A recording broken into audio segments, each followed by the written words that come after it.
What's going on, guys? Dominic Downs, Director of Pitching Development for the Varsity Shop Training Center. Today I want to talk about why we use plyo balls and the benefits that we've seen with them with our athletes. So the first reason why we use them is to improve movement patterning. This will be big in remapping the way they move, whether they're focusing on arm action, lower half mechanics, overall sequencing. We use these drills in order to improve that and be able to get them to move the way we want them to. We use the approach of backwards chaining, so this essentially means going from the most constrained to the least constrained.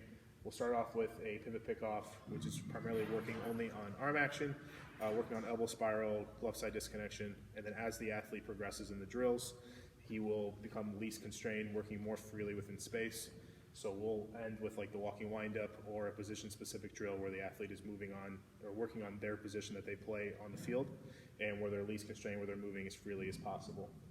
The drill selection that we do for them is very dependent on the assessment and how they move. So if somebody everyone has different issues, so we have drills that are designed around those issues, so they're individualized for how the athlete moves when they come in. The second reason why we use them is for creating athlete autonomy. So essentially this is for the athlete to know where he's at in space, for the athlete to be able to coach himself and be his own coach. So we want to try to be more hands-off as coaches and let the athlete know what he's doing, know what he needs to work on, and be able to do that on his own.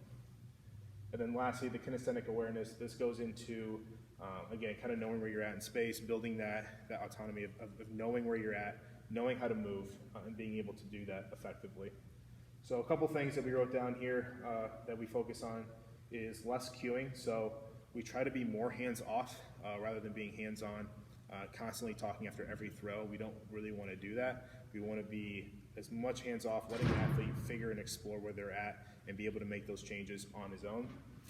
We use external cues instead of internal. So an example of that would be if an athlete needs to get his elbow up, instead of saying, hey, you need to get your elbow up at shoulder height, we might say, pretend like you're doing a bow and arrow where the athlete is driving the elbow back, getting it at shoulder height, or just thinking of a different way for the athlete to think that's external to the environment instead of having him think, okay, I need to do this, this, and this, because in the throw, it happens too fast, and so we want the athlete to be able to externally think while he's throwing to make that change.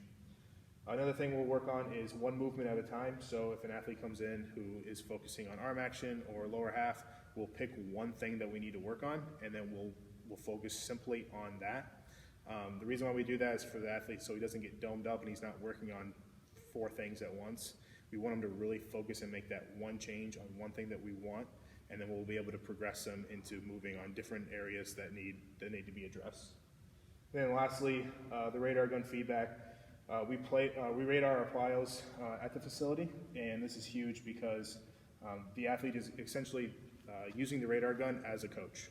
So if he's working on something like a rear hip load, and we tell him, think about sitting in a chair, and he does that and he thinks and he throws it at the same intensity and he jumps up 3 miles an hour, then we know that cue worked, and that's something that we can document and that he can work on going forward. We want to try to throw the ball as hard as we can every day within our given intent for the day, our given RPE. So using the radar gun as feedback and knowing, okay, this worked, this didn't, will allow the athlete to focus on what he needs to work on and see those changes and see what essentially is working and what's not working. The radar gun, we always say, like, the radar doesn't lie, the number on the gun doesn't lie. So instead of using the eye test, we try to tell athletes to focus on the radar gun, what it's saying, what it's doing, to see if you're making that change that we want you to make.